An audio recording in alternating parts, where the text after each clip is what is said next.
So I started this farm as a way for me to be a part of the change that I think the world needs.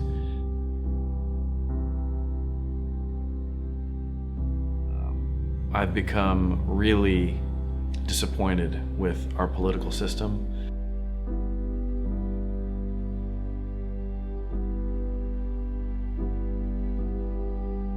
So by voting with our dollars for a small farmer, for a guy like me who's supporting small farmers, if I can't grow it right outside on my farm and bring it inside and cook it for people or sell it to people, if I can't do that, I'm gonna find it from another farmer.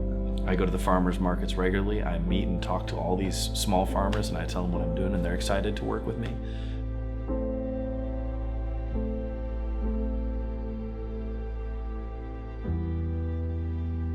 I guess the journey started for me personally when, well, first of all, I lived in France and I saw how they lived and I saw the way they treated food.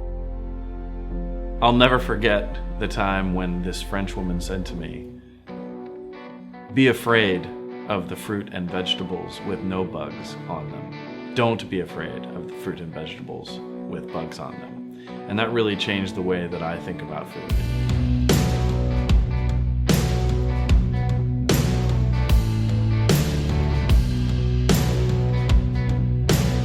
Growing tomatoes in my backyard years ago, I realized that picking the cherry tomato the day it's ripe has a mind-blowing effect on its flavor and also its healthfulness.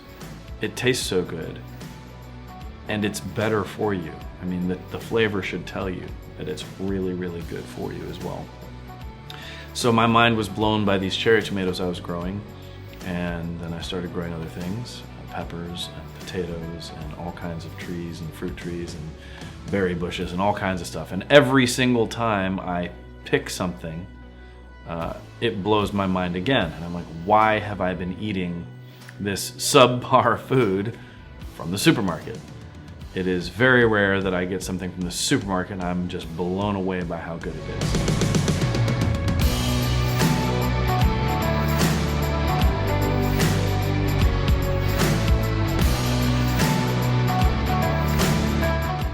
This whole vision that I had for trying to change the world from the grassroots involves changing the way that people think about food and convincing people that locally sourced food is going to be fresher because it's picked closer to the moment when it's ripe, and it's therefore healthier in many ways. And if it's grown by somebody who has integrity that allows the vegetables and or proteins to have integrity, it's going to be better for the human body, it's going to be better for the entire planet, and it's going to be better for the soil. It's going to be better for all these things that actually make life on our planet possible.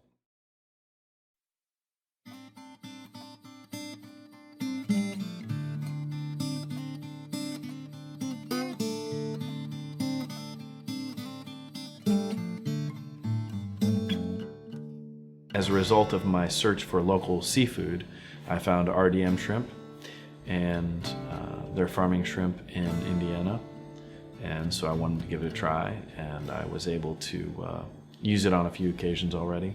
So when Newfields contacted me about doing a dish for their Harvest Fest, I presented that as one of the options because I think it's a really interesting dish. Also because of the locally foraged ingredients and you know, tomatoes and things from my farm. That's also a part of my vision, is to influence the way people see seafood. It was a really fun experience. And one little anecdote I like to add about that is people who farm seafood, I've been told by people who farm seafood that went to foreign countries to investigate how other people farm seafood. It's an interesting fact that a friend of mine told me the story that they were looking at this really kind of god-awful looking seafood, and the person said, "Oh no, we're sending that to the United States. We'll eat anything." And there's this cognitive dissonance when you think about that, and many Americans are afraid of food, but if it's in a plastic bag in your freezer section, they're certain that it's safe to eat. But if there's a tree in your neighborhood with fruit on it, they're going to be hesitant to eat the fruit off of that tree that's right a stone's throw from your home. I find that to be a really interesting feature of our current situation, our mindset about food. The fact that you can know where the apple grew and that you're still afraid to take it from the tree and rinse it off and eat it. But yeah, the shipped in from a foreign country where you have no idea what the conditions of the farm were. Now, the shrimp from RDM, it's an open farm. They invite you to come and take a tour. They've got a really interesting system there, and you don't have to devein the shrimp. It tastes amazing. It's ridiculously sweet and delicious.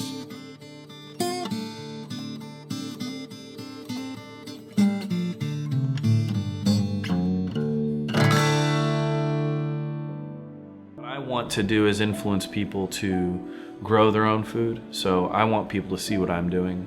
I want people to see that you can, with not a very large piece of land, even if you have a very small piece of land, you can grow some amazing stuff that you can bring into your kitchen. And people love this. And they'll come to my farm here, and they come in and I'll sit them down, I'll give them something to drink, and we'll take a tour of the farm. We'll walk around and pick things. And everybody loves this experience, whether it's berries or fruit from the trees, or tomatoes or carrots or whatever is growing out there, greens to make a salad. It blows people's mind that this can happen so quickly and easily. And I really want people to grow more of their own food first and foremost. And if they're not going to grow their own food, I want them to really consider supporting the local farmers as close to home as possible.